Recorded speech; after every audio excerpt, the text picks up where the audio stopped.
After the inauguration in 1993, the Clintons fired the White House Travel Office employees, allowing their wealthy Hollywood friends to take over the lucrative travel business.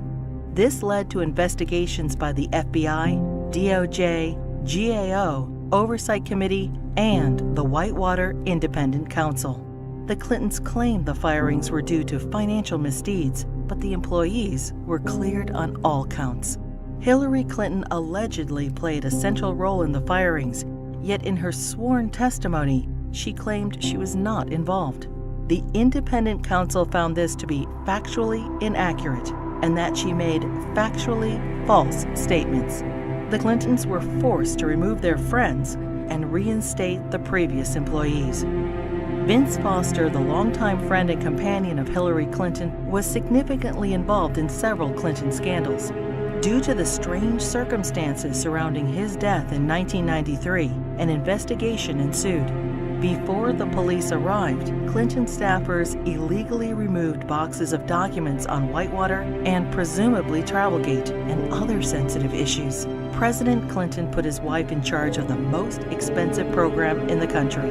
There was a national outrage that the unelected, unqualified First Lady was going to design America's healthcare system.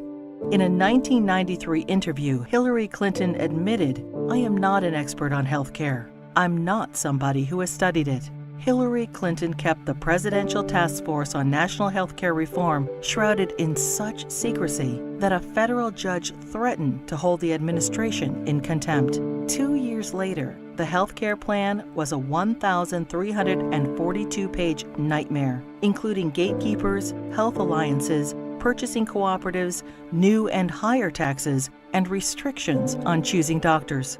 Physicians, hospitals, large and small businesses, insurance companies, Democrats, Republicans, and the general public rejected the program, and it failed disastrously. The General Accounting Office put a price tag of $32 million on Hillary Clinton's healthcare fiasco. For dishonesty, Hillary Clinton and others were fined $450,000. Court costs to taxpayers were $725,000. In 1996, with Hillary Care fresh in their minds, Americans voted both the Senate and the House into Republican hands for the first time in over 4 decades. In 1994, President Clinton's Attorney General Janet Reno initiated an investigation focusing on fraud accusations against the Clintons regarding their real estate venture, Whitewater Development Corporation, co-owned with their friends Jim and Susan McDougal. Hillary Clinton was the central figure, and the probe revealed pervasive conflicts of interest between the Rose Law Firm, where Hillary Clinton was partner, and its client, Madison Guaranty, owned by Clinton business partner Jim McDougal. Hillary Clinton claimed billing records subpoenaed and critical to the investigation were lost. It is presumed they were stolen from Vince Foster's office the night he died. 19 months later, following the Clintons' acquittal, many of the missing records reappeared in the Clintons' residence. As they were covered with Hillary Clinton's fingerprints, she fell under suspicion of obstruction of justice. Their business partner, Susan McDougal, refused to testify against the Clintons, assuring they were not charged. Susan McDougal went to prison for her silence, but was pardoned by President Clinton. 15 Clinton associates were convicted of 40 federal crimes related to Whitewater. The independent counsel's report highlighted the president's abundant and calculating lies under oath, obstruction of justice, and abuse of power. During this case, many other alleged abuses were uncovered. The 4.5-year expanded investigation cost taxpayers $145 million.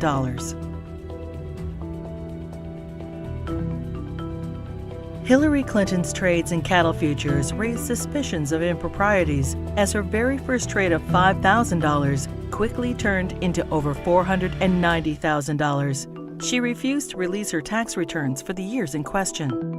Hillary Clinton insisted that she made all the investment decisions herself, The investigation proved her trades were actually placed by her friend James Blair through the brokerage firm Refco. James Blair was outside counsel for Tyson Foods, the largest employer in Arkansas, which is state-regulated. The perception was Mrs. Clinton received preferential treatment and incredible financial returns as a way to garner favor with her husband, then governor of Arkansas. Refco was investigated and paid the largest fines in the history of the exchange.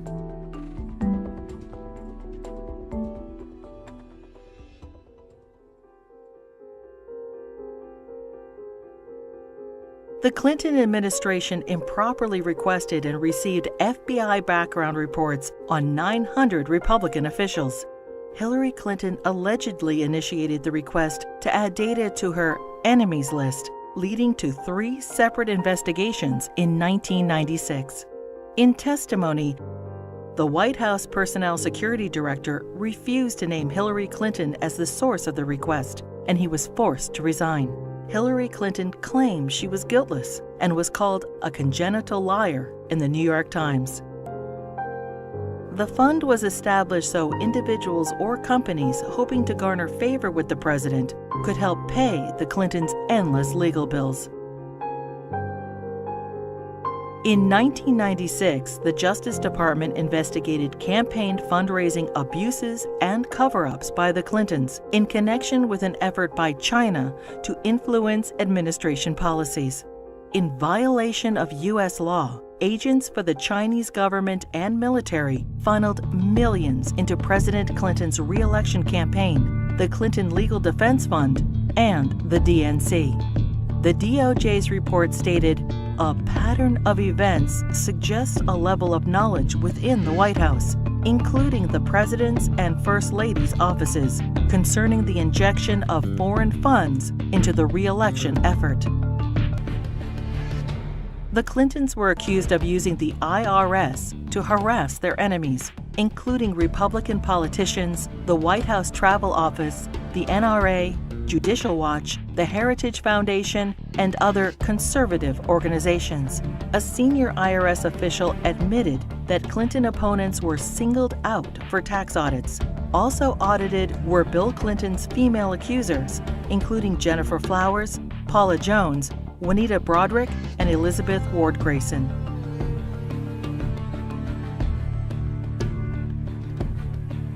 As he was leaving office in January 2001, President Clinton pardoned 450 people for crimes ranging from cocaine trafficking to kidnapping and terrorism.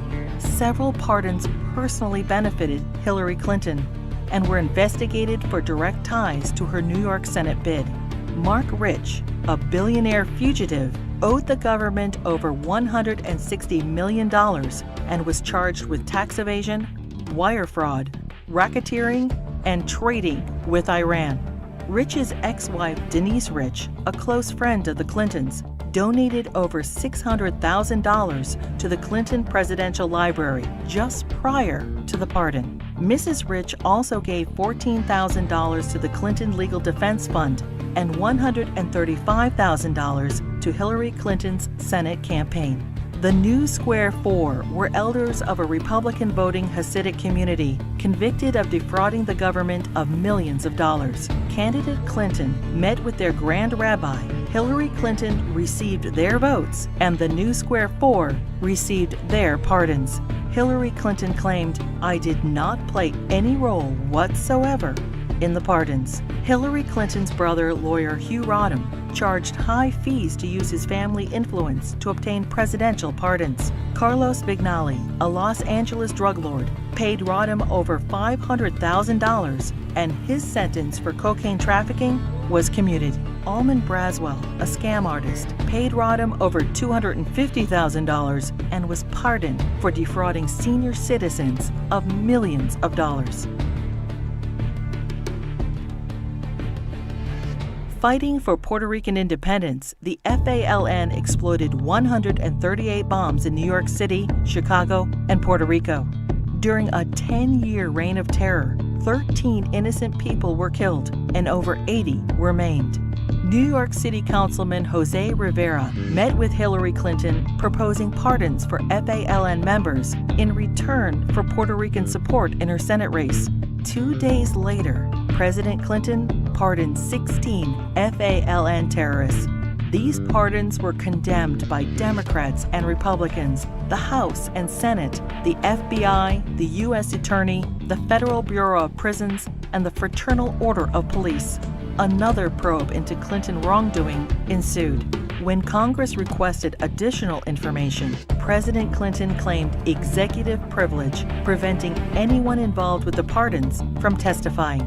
Hillary Clinton claimed no involvement in or prior knowledge of the decision.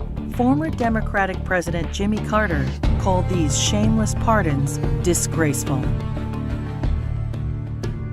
The largest political fundraiser in U.S. history became the largest election fraud in history. In the year 2000, the fundraiser for Hillary Clinton's New York Senate race was attended by 1,300 people, including the Hollywood elite and the Democratic leadership. In violation of federal election statutes, an individual, Peter Paul, financed the entire event. Peter Paul was also a convicted cocaine trafficker. In violation, Hillary Clinton was involved with the solicitation of funds and the coordination of the gala. In violation, Hillary Clinton requested in writing an additional $150,000 from Peter Paul in untraceable securities. The Clinton campaign's filings with the Federal Elections Committee stated the event only cost $500,000. The actual price tag was $1.5 million. Senator Clinton was fined over $50,000 for purposely underreporting the cost of the event. In another campaign finance fraud, Hillary Clinton ignored FBI warnings and accepted over $900,000 from scam artist and felon Norman Suh. Hillary Clinton's Senate tenure was undistinguished. In 7 years, she introduced only 3 minor bills which became law, including the naming of a post office. She helped secure millions in federal assistance for a New York developer. Ethics questions arose when the businessman donated over $120,000 to the Clinton Foundation. Senator Clinton did not support English as the official language of the United States government, and she enthusiastically voted for the Iraq War resolution. Hillary Clinton ignored Senate rules and reporting requirements for the hiring of staff and non-paid fellows, breaking the Senate Code of Official Conduct and hiding multiple conflicts of interest. She was investigated by the Senate Select Committee on Ethics.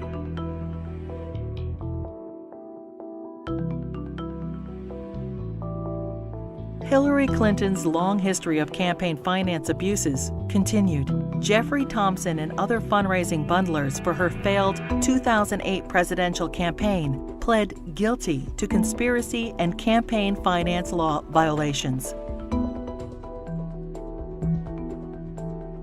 In the primaries, Democrats nominated the little-known junior Senator Obama over the well-known, scandal-ridden Hillary Clinton. In 2009, President Obama nominated Hillary Clinton as Secretary of State. In 2014, the State Department spokesperson was asked to identify one tangible achievement from Hillary Clinton's 4 years as Secretary of State. She responded, "I am certain those who were here at the time, who worked hard on that effort, could point out one."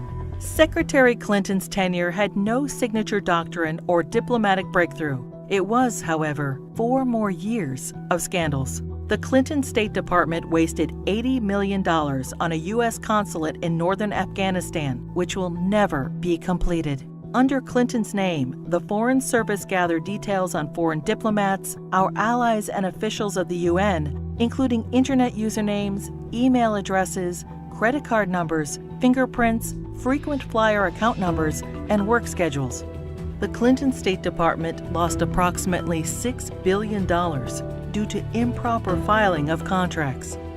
The FBI, CIA, and the DOJ requested that Boko Haram be designated as a terrorist group so the agencies could pursue them. Secretary Clinton declined, and the group continued its reign of terror, including the kidnapping of 300 schoolgirls in Nigeria. A special investigator for the State Department claims probes into illegal acts by the Diplomatic Security Service and ambassadors were influenced, manipulated, or simply called off under Hillary Clinton. These include sexual assaults by State Department security officials in Beirut, endemic engagement of prostitutes by Hillary Clinton's security detail, drug use by State Department contractors in Baghdad, solicitation of child male prostitutes by U.S. Ambassador to Belgium. Secretary Clinton's spokesperson claimed Hillary Clinton had no knowledge of any of the scandals in her State Department. We learned of it from the media and don't know anything beyond what's been reported.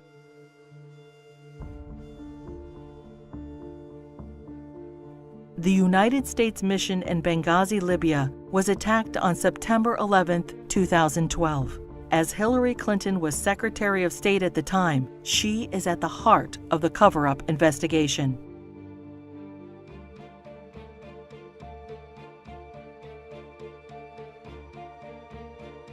When she finally testified to Congress 4 months after the attack, she famously stated, "The fact is we had 4 dead Americans. Was it because of a protest? Or was it because guys out for a walk one night who decided they'd go kill some Americans? What difference at this point does it make?" Hillary Clinton testified that she submitted all documents requested by Congress. 20 months later, and only through a Freedom of Information Act request, 41 new documents were released, including changes to Ambassador Susan Rice's talking points. More documents are still being withheld.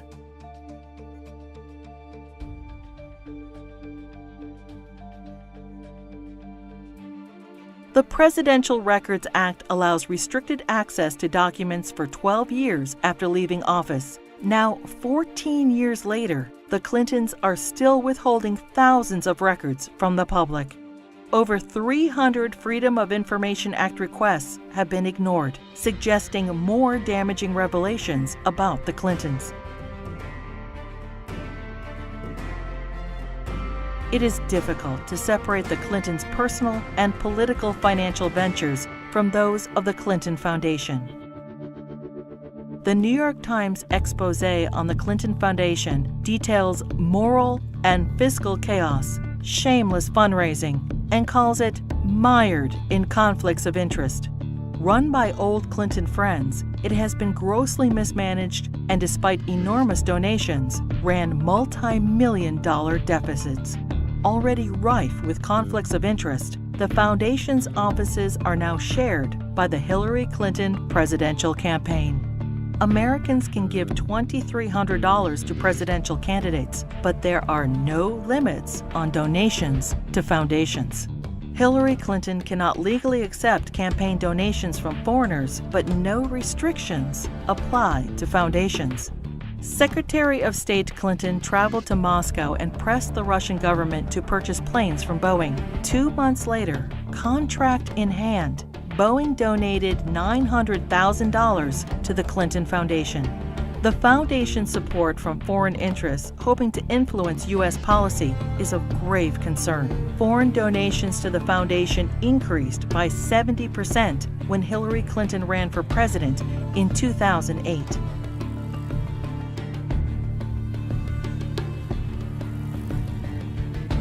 Saudi Arabia has financed terrorists, has an abysmal women's rights record, and punishes homosexuality by death.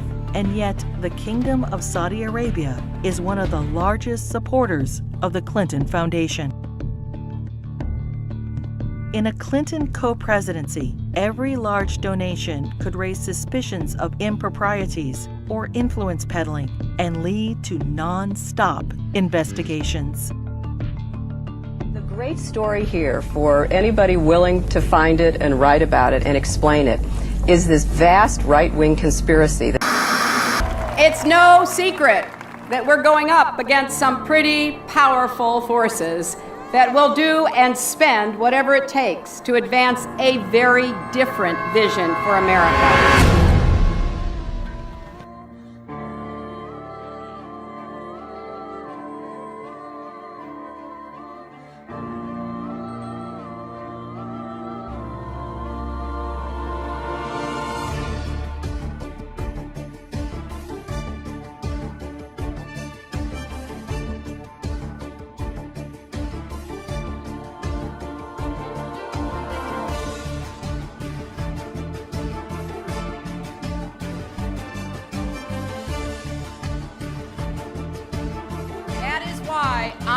am running for President of the United States.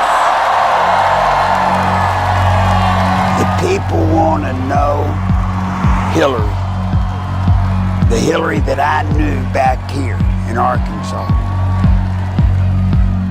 When she was in the Benghazi hearings, when she said, "What difference does it make? They're dead." What difference at this point does it make? That's the Hillary I know. We came, we saw, he died. Hi, Secretary Clinton. Would you sign this for me? Sure, what's your name? If you can make it out to Christopher Stevens. I think you knew him. Yeah, I'm not going to make it out to Chris Stevens. What difference does it make? Here it goes, here.